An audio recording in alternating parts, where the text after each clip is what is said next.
Good morning, everyone. My name is Aryan Mahajan. I am a student of the Business School, Jammu University. Currently pursuing MBA first year.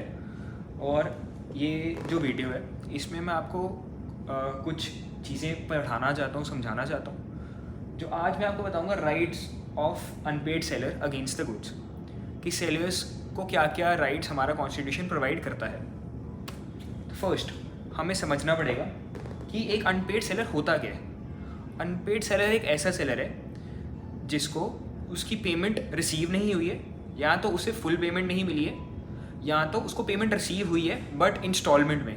आधी payment उसे मिल चुकी है, आधी उसे नहीं मिली है अभी तक। ये जो लॉ बना है ये बना है एज पर section 45(1) of the sale of good act. इस राइट्स के अंदर सेलर्स को दो राइट्स प्रोवाइड किए जाते हैं। फर्स्ट है right against the good sold, second है right against the buyers personally. So पहले हम स्टडी करेंगे कि right against the good sold होता क्या। इस केस में, इस राइट में दो केसेस आते हैं। पहला case when property has been pass to the buyer, जब प्रॉपर्टी बायर के पास पास ऑन हो चुकी है। इसमें तीन राइट्स आते हैं: right of lean, right of stoppage in transit और राइट ऑफ रीसेल। अब राइट ऑफ लीन क्या होता है? राइट ऑफ लीन समझने के लिए हमें सबसे पहले समझना पड़ेगा लीन का मतलब क्या होता है। लीन का मतलब होता है पोजेशन। इस राइट को हम एक सिनेरियो से समझते हैं। फॉर एग्जाम्पल, ओनर के पास हमारे गुड्स हैं, तो ओनर के पास ओनरशिप है, राइट, मगर जो पोजेशन है वो सेलर के पास है। तो जब तक ओनर उसे पेमेंट नहीं करेगा या सेलर ने जितने एग्री किया है उतनी पेमेंट उसे नहीं देगा, तब तक सेलर उसको गुड्स की पोजेशन नहीं देगा। Second, right of stoppage in transit. So as the name suggest, इस राइट में इसको भी हम एक सिनेरियो से समझ सकते हैं। फॉर एग्जाम्पल, सेलर को पता चला है कि बायर ने उसे पेमेंट नहीं दी है अभी तक, तो वो उसके गुड्स की डिलीवरी को रुकवा सकता है। या तो डिलीवरी ही रुकवा देगा, और अगर डिलीवरी हो रही है तो वो उसे बीच में ही स्टॉप कर देगा। तीसरा, राइट ऑफ रीसेल।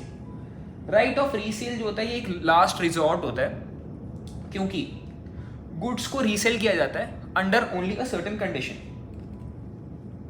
क्यों? इसमें जो होता है, जैसे जो बायर है वो ओनर है, तो उसके पास मैक्सिमम राइट्स हैं, राइट। तो इसमें डायरेक्टली सेलर तो रीसेल कर नहीं सकता है, उसको बायर को पहले नोटिस भेजने पड़ेंगे। पहले वो एक नोटिस भेजेगा, फिर वो दूसरा नोटिस भेजेगा, फिर वो तीसरा नोटिस भेजेगा, और अगर उसको कोई जवाब नहीं मिलता है सामने से तो वो गुड्स को रीसेल कर सकता है।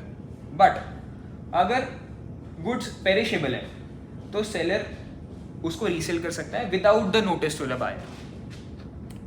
जो इसमें सेकंड केस आता है वो होता है when the property is delivered to the buyer. इसमें जो फर्स्ट है वो राइट है, वो है withholding delivery of goods.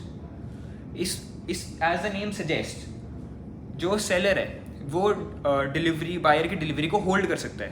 वो गुड्स को अपने पास रख सकता है जब तक उसे नहीं मिलेगी पेमेंट। दूसरा, अदर रेमेडीज। अदर रेमेडीज में आता है अगर उसने गुड्स बायर के रखे हुए हैं, क्योंकि बायर के पोजेशन में तो गुड्स है नहीं, बायर के पास तो गुड्स पहुंचे नहीं है, उसको ओनरशिप तो मिली नहीं है। जो सेलर है वो गुड्स को संभाल के रखेगा, मगर अगर कोई भी डैमेज आता है, ट्रांसपोर्ट में उसको रेंट देना पड़ता है, वेयर हाउस में रखने के लिए उसको रेंट देना पड़ता है, तो वो उसकी पेमेंट बायर से करवाएगा। सेकंड राइट जो हमें दी जाती है, right against the buyer personally. इसमें हमारे तीन राइट्स आते हैं: suit for price, suit for damages और suit for interest. Suit for price, suit for price का मतलब होता है कि सेलर को बायर से पूरी पेमेंट ही चाहिए। फॉर एग्जाम्पल, वो बायर को बोल सकता है कि एक और बंदा है, एक और इंडिविजुअल है जो मुझे इस गुड्स की इतनी फुल पेमेंट कर रहा है, तो आप भी मुझे मेरे गुड्स की फुल पेमेंट ही कीजिए, नहीं तो वो उस पर एक्शन ले सकता है। दूसरा आता है suit for damages. Suit for damages में है कि अगर गुड्स को कोई भी डैमेज आ जाता है, ट्रांसपोर्टेशन में, वेयर हाउस में कोई भी डैमेज आ जाता है, तो उसकी जो पेमेंट है वो बायर से ही लेगा वो। तीसरा आता है suit for interest. Suit for interest का ये मतलब है कि अब एज जैसे हम ये राइट है कि बायर पे पर्सनली वो एक्शन ले सकता है। तो सूट फॉर इंटरेस्ट का मतलब है कि सेलर ने वेयर हाउस के वे गुड्स रखे बायर के, तो वेयर हाउस में रखे तो उसको एक इंटरेस्ट देना पड़ता है। वेयर हाउस में रखने के लिए एक इंटरेस्ट देना पड़ता है, ट्रांसपोर्टेशन में ज़्यादा देर तक रखने के लिए एक इंटरेस्ट देना पड़ता है। अगर उसको बायर वेट करवा रहा है तो ऑब्वियसली वो उसके गुड्स को वेयर हाउस या ट्रांसपोर्टेशन में रखेगा 1-2 दिन के लिए। तो जो वो इंटरेस्ट उसको उस सेलर को लगेगा वो इंटरेस्ट बायर से पे करवाएगा। तो यही था आज का टॉपिक। तो आई होप आपको समझ आया होगा। सो प्लीज़ अपने कमेंट्स वगैरह